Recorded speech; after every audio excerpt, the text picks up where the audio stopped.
They've actually put a cover on what they do. I And guess you could say they put lipstick on a pig. exactly, that's what I said. They put makeup on their music. Welcome to Musing.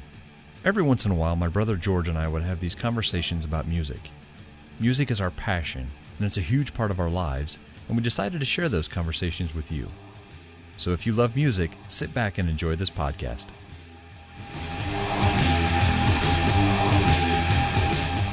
Welcome back to Musing. Got my brother on the line. How we doing? Good. We have a very weird one today. Going with we wouldn't call them instruments, I guess. What would you refer to them as? Tools? That's cool. I mean, they are instruments. I had a couple that might be considered out of the musical realm, but well, I guess we can start right there. So, I mean, what as far as a band goes, what do you consider a traditional rock band?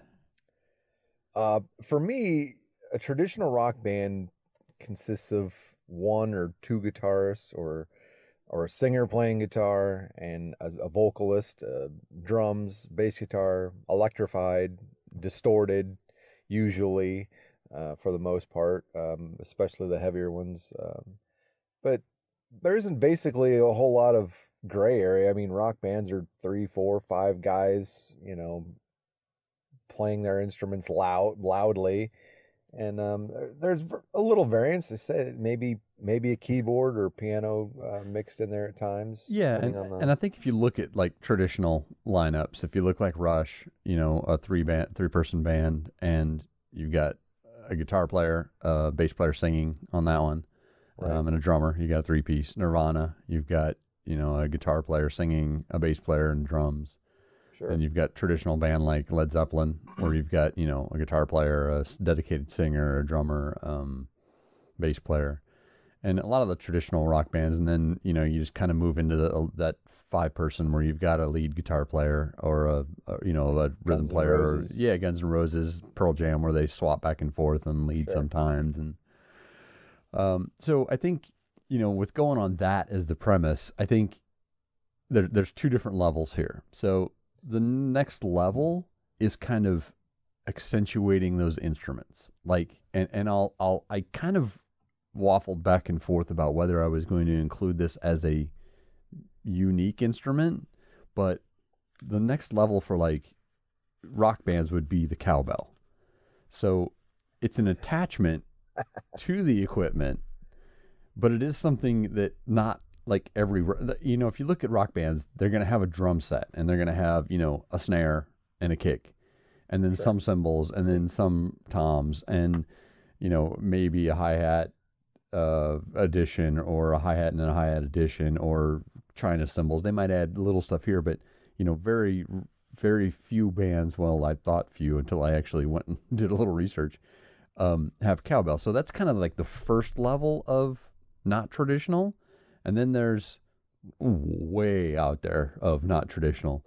And right. I'll throw it out there, we'll talk about it in a minute, but obviously the first one you go to is Jethro Tull, flute. Sure. But that first level, that cowbell level of just kind of adding on, I'll do a side note and say that, like with Jimmy Page using a violin bow to play his guitar, something weird like that. Does anything strike your mind on that? See, it's hard for me to consider the cowbell like an unusual part of rock and roll, because like in the 70s, that was kind of like I always think Nazareth, Hair of the Dog. I mean that they rode the cowbell through that through that song. So it's kind of a unique addition to the percussion section, I guess, more than anything.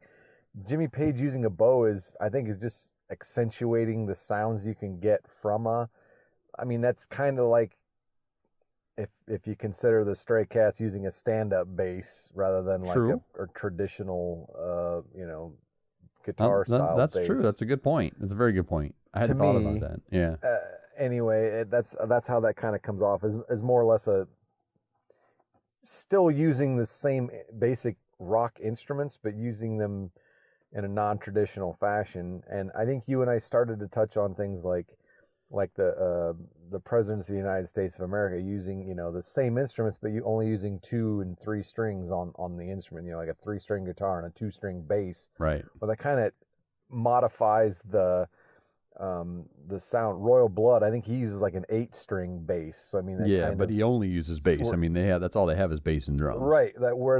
But that stretches that into the. I mean, again, or if you're going to use Jimmy Page, even the 12-string guitar. Right. True. It kind of it adds a different element to the same instrument. So I don't know if that kind of falls into this category necessarily. Well, and you mentioned that they used it a lot in the 70s, and you know, one of my favorite ones is Mississippi Queen, My Mountain. I'm a huge fan of that song, and you know, it's a great song. It's just a great rock song. Oh man, and you know, their use of cowbell is a lot lighter, obviously, than you know, Hair of the Dog is. But right. Another one that I think people kind of overlook on the cowbell is Guns N' Roses. There are a lot of songs in that first album. Oh yeah. That he used a lot of cowbell on. Night Train, I Think About You, Welcome to the Jungle, you know, just stuff that you don't think about until you go back and listen and go, oh, yeah, he did use a lot of cowbell on that. So we'll kind of leave that then as not what we're talking about. But as a side note, I'll kind of lead that into something that's really strange. The beginning of one of Guns N' Roses songs off Appetite has always stuck out to me, which is Anything Goes, where they use a washboard. That is not normal.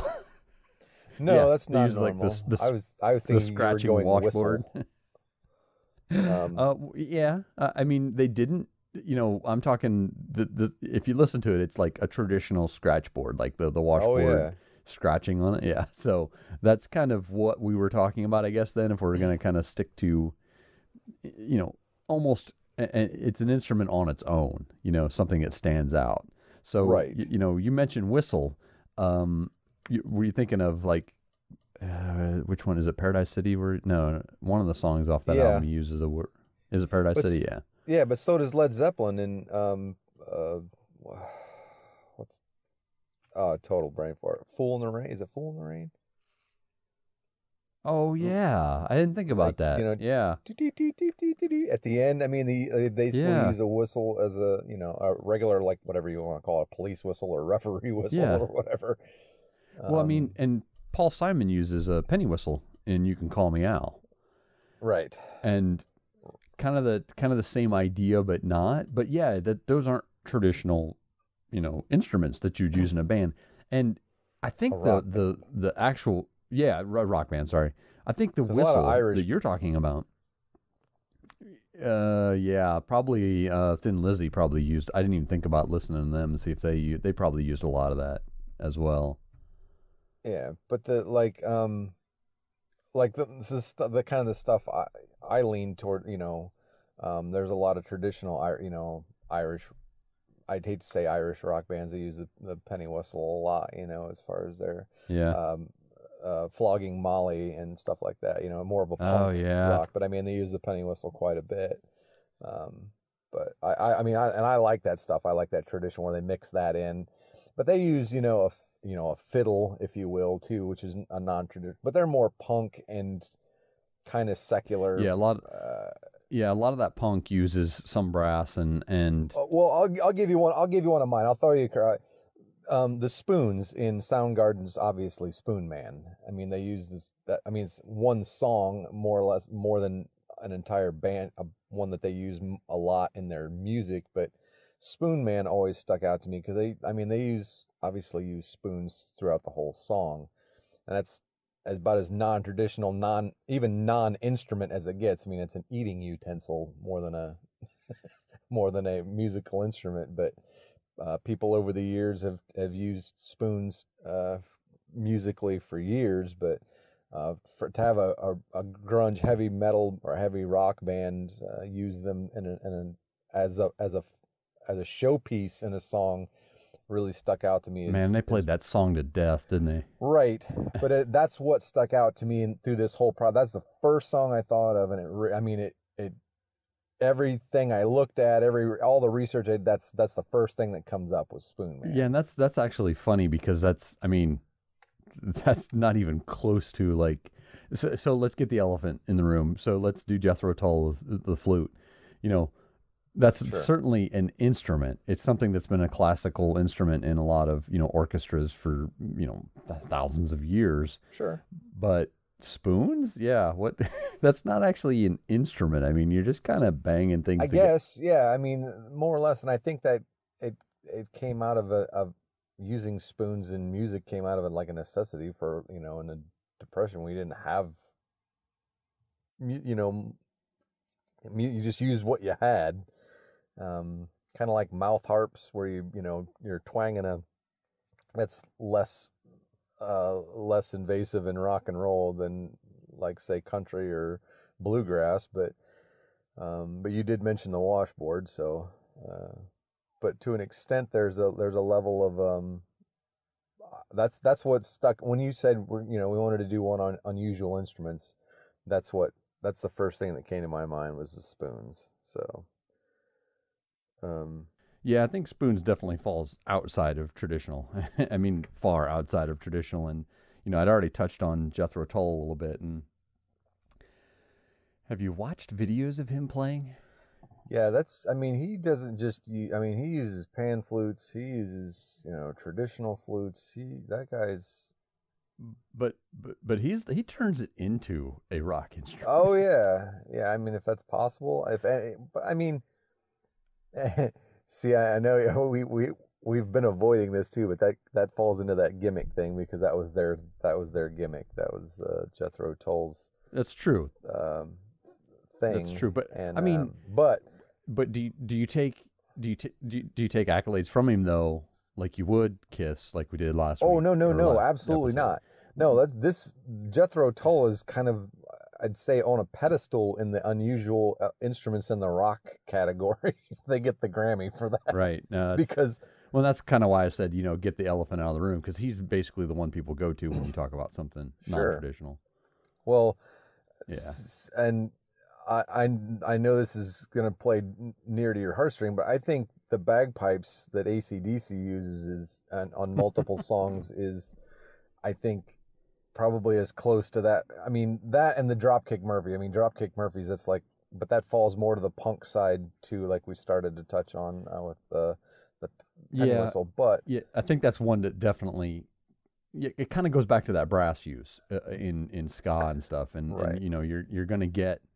I think there's genres that pick odd instruments anyways. yes, Like if you talk about country music, you're gonna have a steel lap guitar. That's not a traditional band instrument, but it is still an instrument. It's still a used instrument on a regular basis. Right. So I don't know. It's weird. It's a kind of a subgenre almost of idea is that there are certain genres out there that traditionally use brass, right, and then then you move into bands like Cake who use for a lot of brass backup too, but they also use the vibro slap, oh yeah, which sure, if you talk about vibro slap and short skirt long jacket, it kind of starts it off, but you also have like Crazy Train, which it starts it off as well. And, yeah. it's such a strange instrument. I mean, is it an instrument? Is it a percussion? Is it? Yeah, I mean, It's weird looking too. I don't know if you've seen it. yeah, no, and I mean, there's kind of different. I don't want to say different versions of it, but there's different levels of it. Sepultura uses like a version of that too, and a lot of their and as far as the Really, I'll have to look that one yeah, up. there's some Sepultura is some strange cast. I think they're I don't even know where Argentina or something. I think is where they're out of, but they're Well, I'll tell you that there was when I looked up vibroslap, I wanted to see if other bands had used it, and I forgot Sweet Emotion has it at the beginning of it. oh yeah. Yeah, Yeah, I know. I yeah. did the same thing. I'm like, oh yeah, it does actually have Yeah. the beginning of it. I mean, it's weird too because, you know, I I, I think the bands that that stretch out or reach out and grab some type of non-traditional instrument, they do it so well that it's really difficult to to pinpoint a song that has it. Like when I look up Vibraslap and I look up, I knew Cake because my wife's a huge Cake fan, and so I listened to a lot of it. Right. And I like Cake. There's definitely nothing wrong with them. But I knew that that's a Vibraslap. That's a instrument he's used. I've seen them live, and he uses it live. Right. And but then and I remembered obviously Crazy Train because that's right. I won't Right. go into that song. But Sweet Emotion wasn't even on my radar, and I'm like, oh yeah, No, certainly not. yeah, they use it so well that it's just like in the background. Exactly.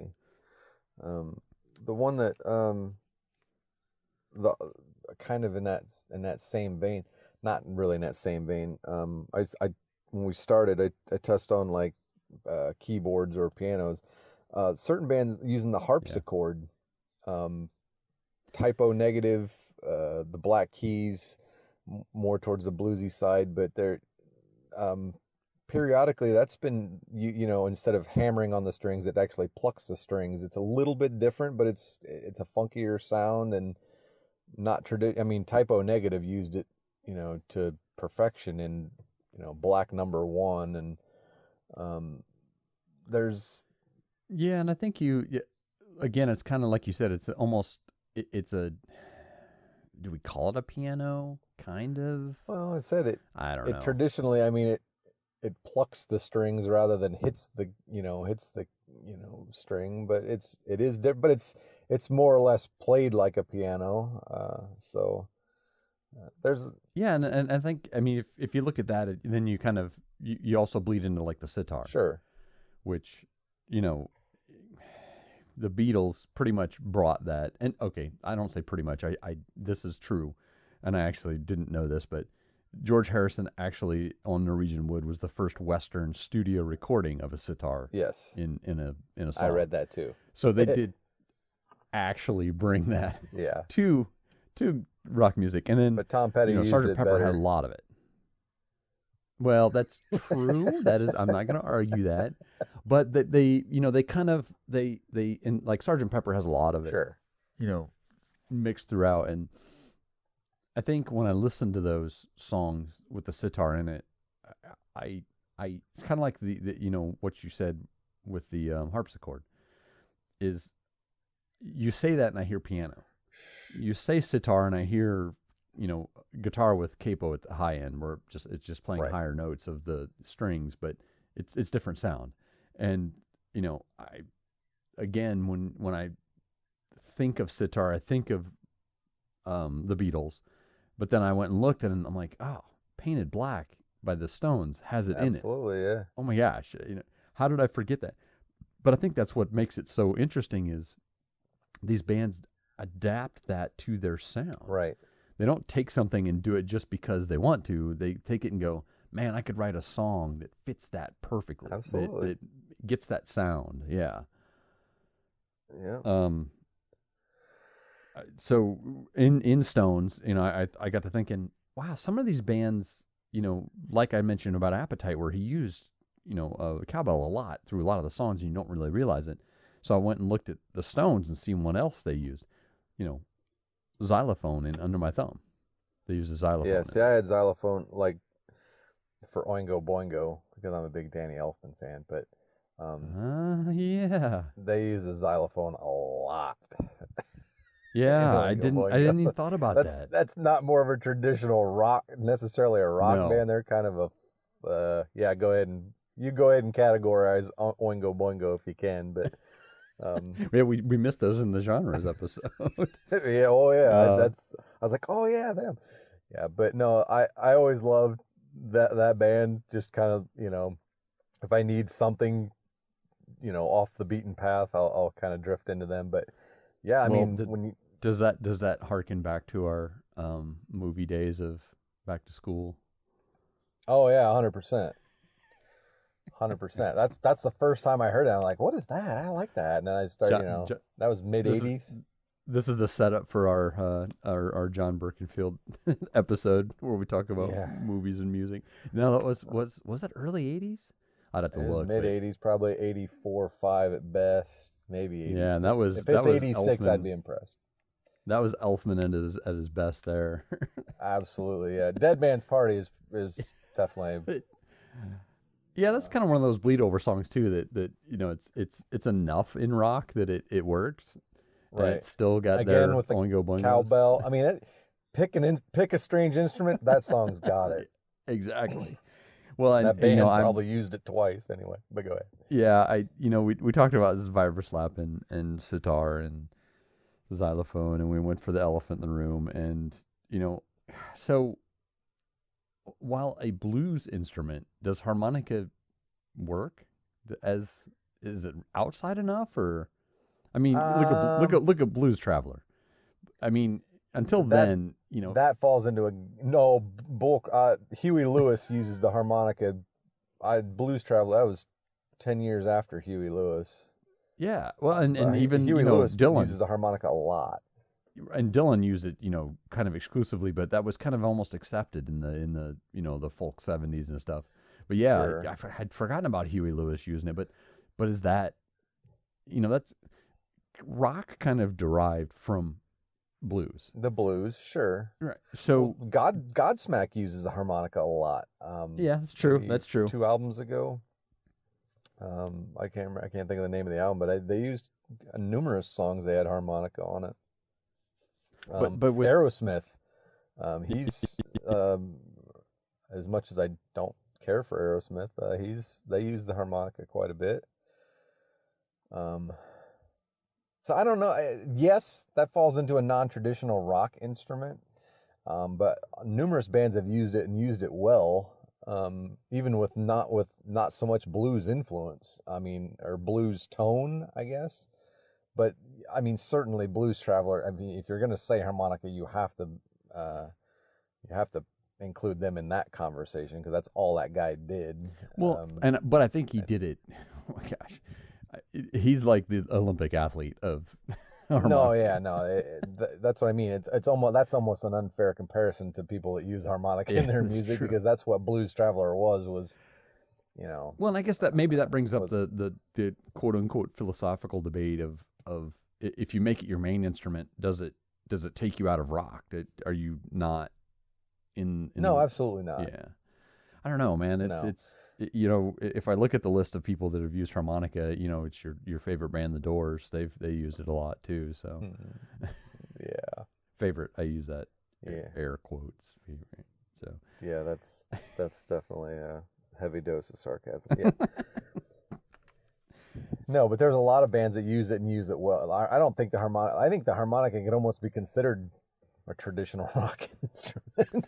Yeah. Based on its chops of, where it came from the blues. I mean, there's a lot of I think there's a lot of good rock songs with harmonica in it. I think if you break it down to that, if you break it down to why we have rock and roll today and why we get to have bands like AC/DC and Led Zeppelin who led into bands like even Nickelback. I mean, if you look at a band like that they came from something and they listened to something and they listened to AC/DC and they listened to Led Zeppelin and they pushed it further. Sure. But it's still that idea of blues and pushing the envelope and 4 on the floor beat with rock guitar over top of it. So right. So what else did you find? Well, I'd started the AC/DC used the bagpipes. Which let's stop there. Let's talk about that. So other bands, we talked about traditional, ska and punk bands kind of use it on a semi-regular basis too. Some of it for, traditional means and some of it to push it, but does it get any better than It's a Long Way to the Top? Long way. Yeah. No. No, it doesn't. But because I listen. I mean, when I was researching this, I listened to that song. I listened to it all the way through, and I'm like, you know what? I don't even want to get into it. I really don't, because I mean, I was like, man, today's musical landscape. I wouldn't use the word disappointing, but there's nothing that just literally grabs you by the throat and punches you in the face anymore. I shouldn't say nothing. There's very, very few albums, and even in the past decade, songs literally that just get it. I mean, if you're a rock person, if you're a music person, and you're like, oh my, how do they do that? And his vocals almost match the bagpipes. They're raspy and screechy, and that song shouldn't have worked. No. But lyrically, that goes back into telling a story. It's started started out at the bottom, and But also you got Angus Man. Young, who his lead is playing, back and forth with the bagpipes, like, absolutely like almost like the dueling banjos. banjos. Yeah, that's the first thing that comes to mind when I hear that song. Is he's making his guitar sound like the bag? I'm confused. I like it. Yeah, the tone of his guitar. No, yeah, there's nothing not to like. If you're a fan of rock and roll and you don't like that song, I don't want to talk. Well, to you anyway, it kind of brings up a different conversation. I hate to go off tangents because we've stuck pretty close when we've talked about things and kind of stuck to it and try to keep them short. But I'm going to go on a tangent here, and you just touched on something about the landscape of music nowadays, and I've been listening to All Songs Considered, which is a podcast by I can't blank all things. It's a take on All Things Considered, which is basically a music podcast that talks about new music that's come out. And I like listening to these guys talk about music because they're really good at what they do. They listen to a lot of new music. They have a lot of new things come across their desk, and they research it and stuff. And it's littered with littered's probably a harsh word. It's full of a lot of singer-songwriters, a lot of people who are sitting with their guitar and maybe a synth background, or using some computer-aided background sound and singing and going along with the guitar. And while I love that, it has a place in my heart. I love playing acoustic and just singing. Absolutely. The rock scene is. You mentioned being punched in the face. There's nothing that really punches you in the face nowadays, and I think that's actually part of the problem. Is there is music that's punching you in the face, but it's not being promoted. Well, no. It's more that it's really making you hurt instead of slapping you in the face. Because I think for me, what I want is there's really, really aggressive music that is just sure. There's people like it. I get it.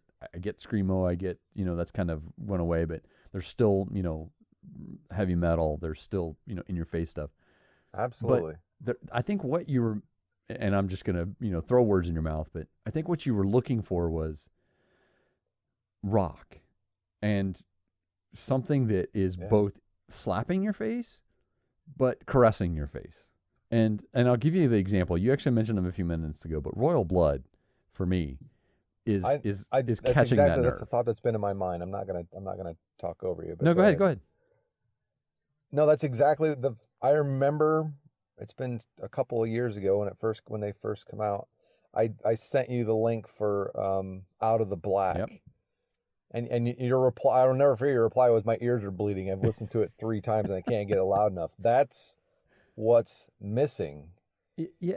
I mean, there've been a handful of songs, and again, and it's not desolate. There's a handful of songs, handful of bands, but there are things that are coming out now, but very little speaks to the I don't know what, just play, like you said, rock and roll. There's singer songwriters, and there's Pantera version. There's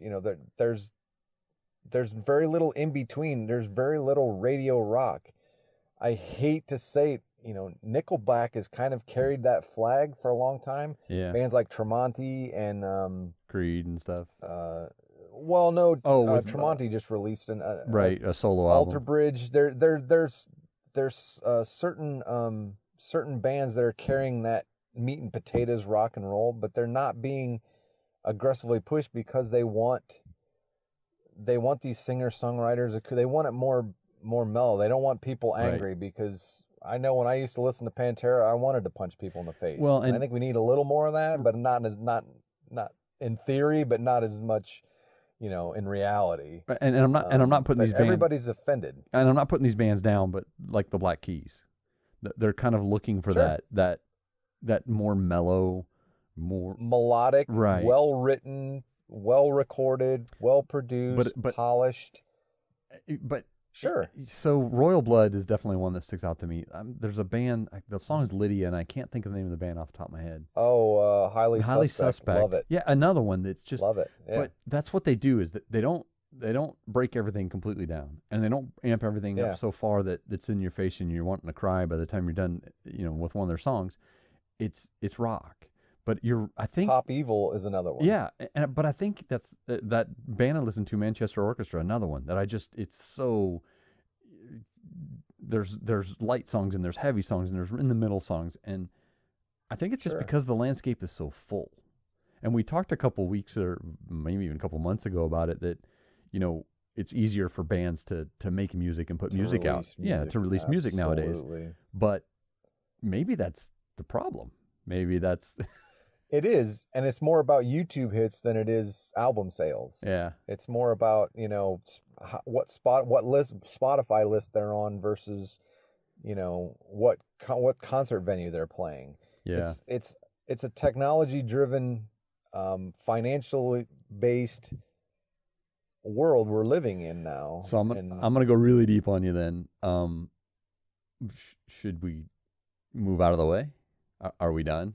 I mean, do we just kind of are we the dinosaurs? Are we the guys who are bitching about it because it's not? No, I thought about used to? the actual visual I thought of is us back into a corner and like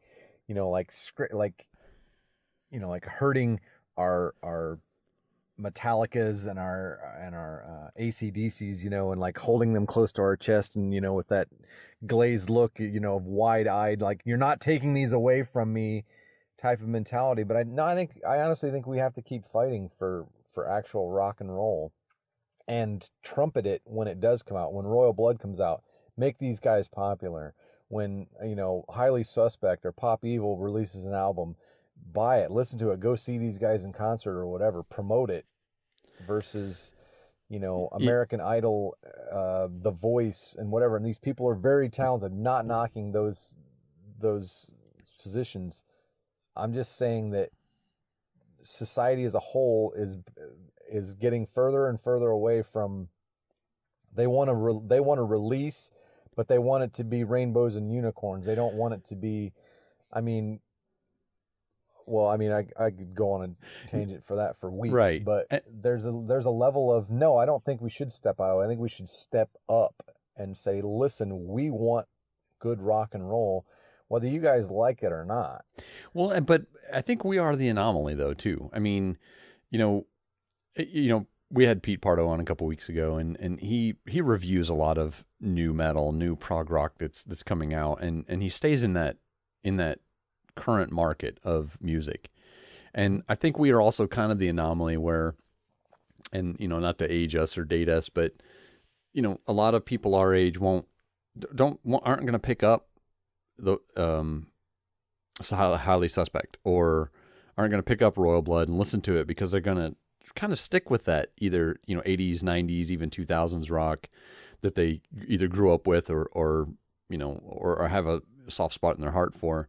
So I don't know if that makes us the anomalies. I respectfully disagree. I think guys like you and I and Pete are kind of watchdogs. We kind of carry the flag of, hey, you guys do need to listen to this, because 10 years ago, or the people, I shouldn't say it like that, people 10 years, 15 years older than us, Foghat and Led Zeppelin, that's all they would listen to. And if you told them, hey man, you guys should check out Nickelback because they're in that same vein, they're rock and roll or whatever, pick a band, a 90s band. You guys should listen to Creed or whatever because they're rock and roll, or, whatever your favorite band is.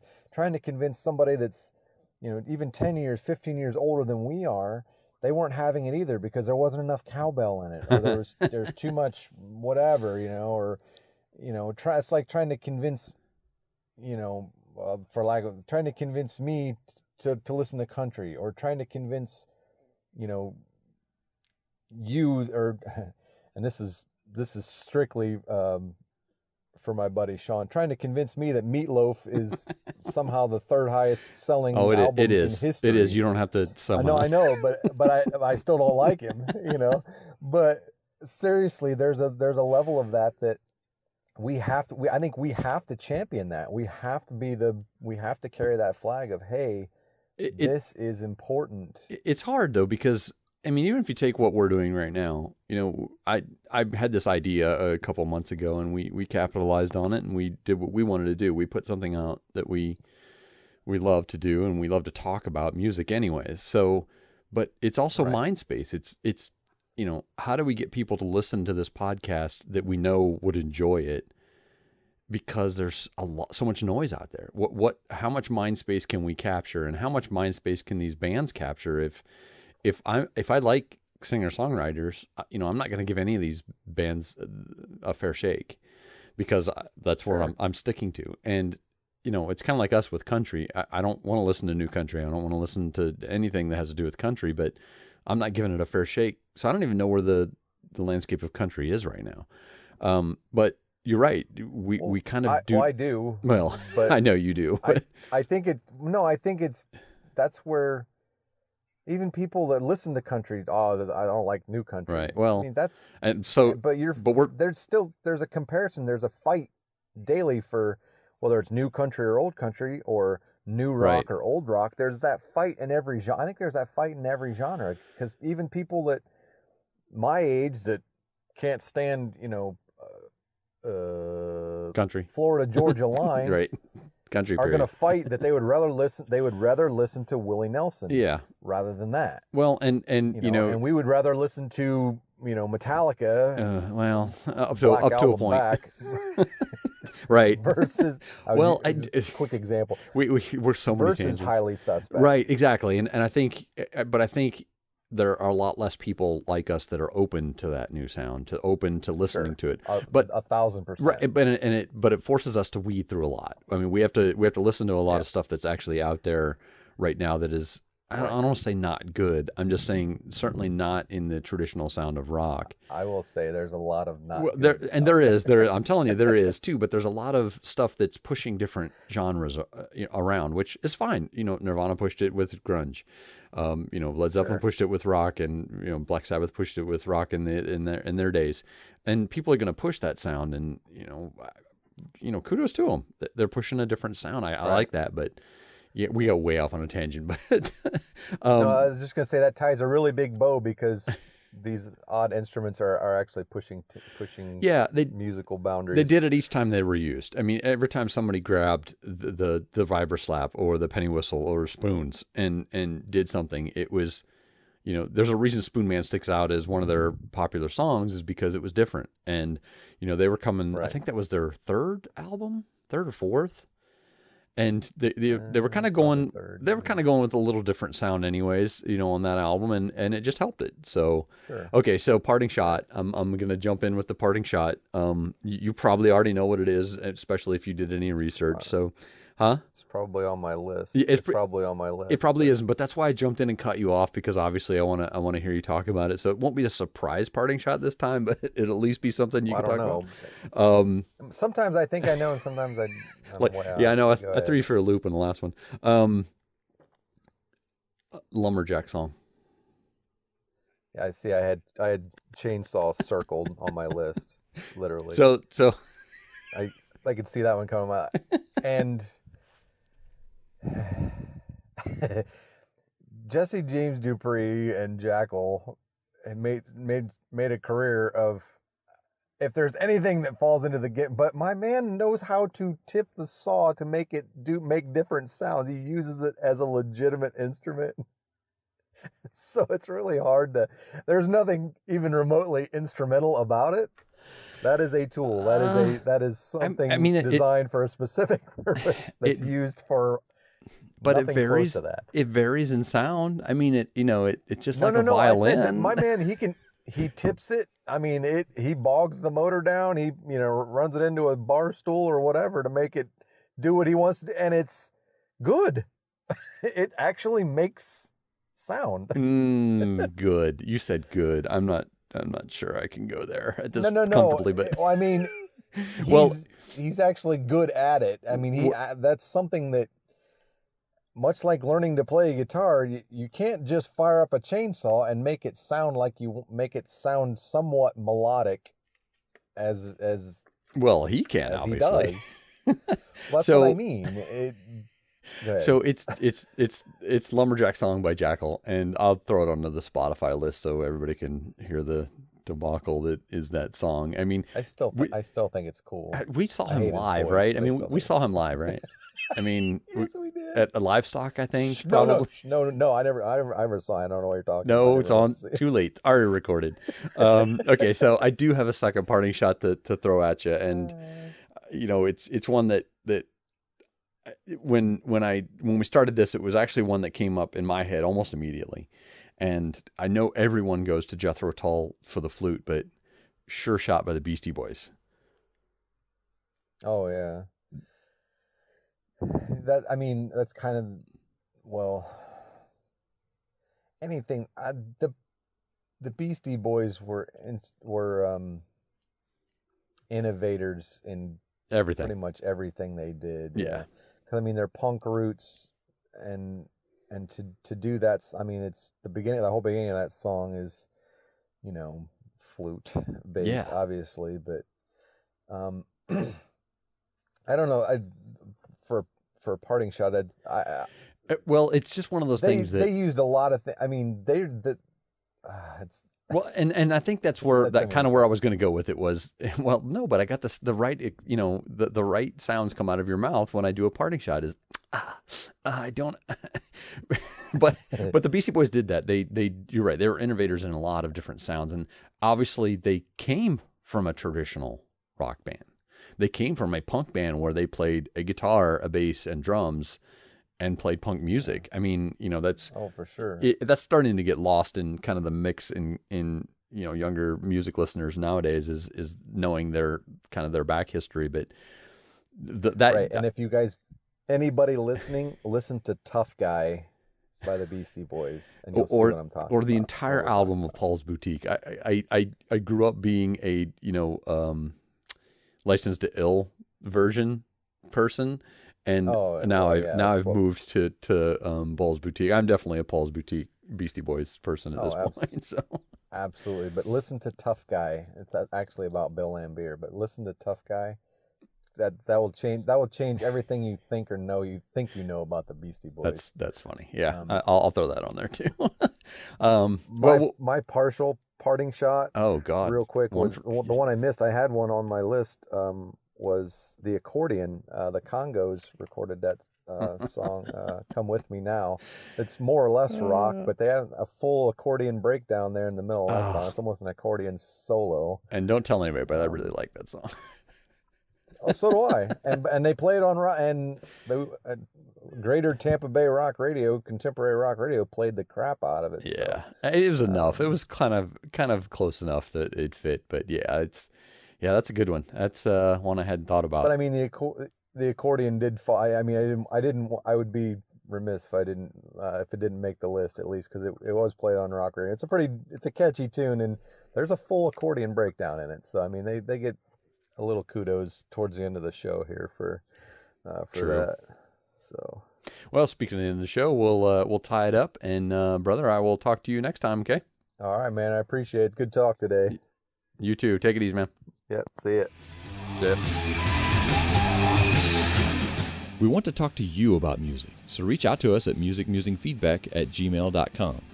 You can also find us on most social media sites by searching Music Musing or George or Craig Seibert, Sybert. And you can also find us on Twitter as musicmusing_ as well. Thank you for listening to this Music Musing podcast.